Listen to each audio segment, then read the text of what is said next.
ये अंतिम जन्म है। जिन आत्माओं को कुछ विशेष करना है तो उनको अगर बाप की पावर्स नहीं मिलेंगी तो विशेष कैसे करेंगी?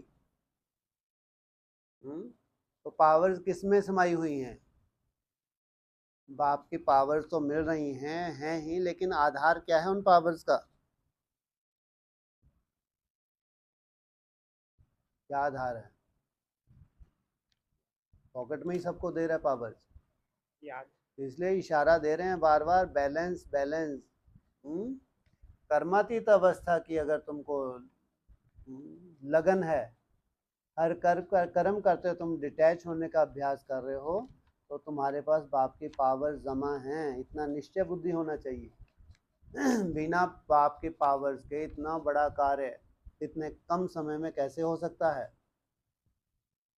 इसलिए जितनी तीव्र गति की तुम्हारी याद है उतनी ही तीव्रता से तुम निमित्त बनने जा रहे हो। सोचो, कहाँ ये लगभग 88 साल, और कहाँ कितने बचे हैं? 12-14 साल, इतना बड़ा कार्य होना है। तो वो आत्माएं कितना अटेंशन दे रही होंगी, कितना अटेंशन कोई कल्पना भी नहीं कर सकता। अटेंशन की बात है, हठ योग की बात नहीं। एक होता है हठ योग, देख रहा है सुबह से शाम तक लगे हैं, बहुत तपस्या कर रहे हैं।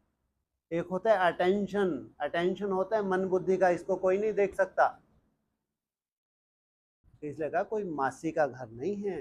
अगर इतनी बड़ी सेवा होनी है और इतना बड़ा टारगेट और इतने कम समय में, तो वैसे कैसे हो जाएगा अगर पावर्स नहीं होंगी तो?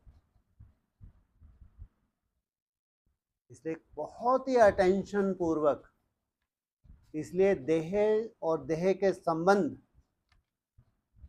और देह का जो भी फैला रहा है, जो भी देह की आकर्षण है, जो भी आपको देह को होती हैं, इन सब से डिटैच होना कोई मासी का घर नहीं है। कोई कोई तो 14 साल लग जाएंगे केवल समझने के लिए, सोचो आप, तब जाके पुरुषार्थ शुरू होगा। अभी वो वैराग्य ही नहीं है। जितना नाजुक समय बाबा बता रहा है, इनके अंदर वैराग ही नहीं है, तो कम से कम इनकी रूपरेखा से लगता है ना, कम से कम इनको 10-15 साल लग जाएंगे केवल समझ आने के लिए। एक रूटीन में बंधना बात अलग है। एक रूटीन में बंध के आपका अमृत वाला मिस नहीं हो रहा, रूटीन में बंध गए आपका चार्ट चल रहा है, इसका मतलब ये थोड़ी है कि आप बहुत अटेंशन पूर्वक कि बहुत बड़ी सेवा के निमित्त बन जाओगे। वैराग्य से दिखता है। अगर राग में तुम्हारी बुद्धि नहीं है, चाहे राग हो चाहे द्वेष हो, इसमें से तुम्हारी बुद्धि डिटैच है, तो कितना अटेंशन तुम देते हो स्वयं स्थिति के ऊपर। अभ्यास के लिए मरना बात अलग, उसमें भी अटेंशन पूर्वक। ये कोई मासी का घर नहीं है। चार्ट बनाना तो एक फितरत में आ गया, एक रूपरेखा में आ गया, अमृत वेला धारणा एक रूपरेखा में बन गए, लेकिन अभी बहुत कुछ समझना बाकी है। अगर बहुत बड़े सेवाधारी बनना है, जो अभी तक सेवा नहीं हुई है उस सेवा के निमित्त बनना है, तो कितना वैराग्य चाहिए, कितनी अंडरग्राउंड रूपरेखा। अंडरग्राउंड होते उसमें भी अंडरग्राउंड, आप तो वैसे ही अंडरग्राउंड है। इसमें भी पर्सनल अंडरग्राउंड, जो केवल मन बुद्धि की रूपरेखा है, केवल संकल्पों को समेटने की रूपरेखा है कि तुम कितना अपने संकल्पों को समेटते जा रहे हो, उस पॉइंट पे जा रहे हो जिस पॉइंट से ये पूरा विस्तार हुआ है। सृष्टि का विस्तार कहाँ से हुआ है? कहते हैं शून्य से सृष्टि का विस्तार हुआ है। उसी शून्य में तुम पहुंच रहे हो, संकल्पों को समेटते समेटते समेटते उस पॉइंट पे। वो कह देंगे आत्मा सो परमात्मा, अरे भाई नहीं, आत्मा सो परमात्मा नहीं होती है, लेकिन परमात्मा से इतनी पावर्स तुमको मिल जाती हैं कि आत्मा और परमात्मा कैसी स्टेज बन जाती है। जो बाप के पास पावर्स हैं वो सब बाप तुमको विल कर देता है। कब? जब तुम उस पॉइंट पे टिकते हो, जब उस निराकारी स्टेज में टिकते हो। इसलिए बहुतों को समझ आने में भी कई साल चाहिए, जबकि रूटीन में बंध गए। रूटीन में बंधना कोई बड़ी बात नहीं, बंधते जाएंगे, बहुत बंधते जाएंगे।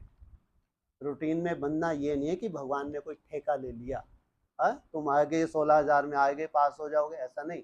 रूटीन में तो आगे चल के ढेर बंधेंगे। हाँ, रूटीन में अकल्याण नहीं है, लेकिन बहुत बड़ी सेवा के निमित्त बन जाओ, उसके लिए बहुत सुंदर अटेंशन, बहुत ही अंतर्मुखी। ये तो बाबा ने बोला, सही बोला कि बाप की पावर्स के बिना तो कुछ हो नहीं सकता, लेकिन पावर्स लेने वाला चाहिए। ऐसा नहीं कि बाप सबको पावर्स दे रहा है। हाँ, जितना तुम ले रहे हो उतनी वो पावर्स तुम्हारे में है, वो पावर्स आगे चल के काम करेंगे। विवेक तो चाहिए ही चाहिए, क्योंकि डिसीजन कहाँ से लेने हैं। विवेक तो सबके पास है, लेकिन कैसा विवेक चाहिए, यथार्थ निर्णय हो जाए। अभी चार्ट भी बन रहा है, अमृत वेला भी है, अटेंशन भी है, तो भी अपनी रूपरेखा देखें, कहीं ना कहीं अपने प्रति ही प्रश्न मार्क लग जाता है, जैसा चाहिए वैसा नहीं है। तो विवेक के द्वारा वैसा ही डिसीजन नहीं हो पा रहा जैसा होना चाहिए।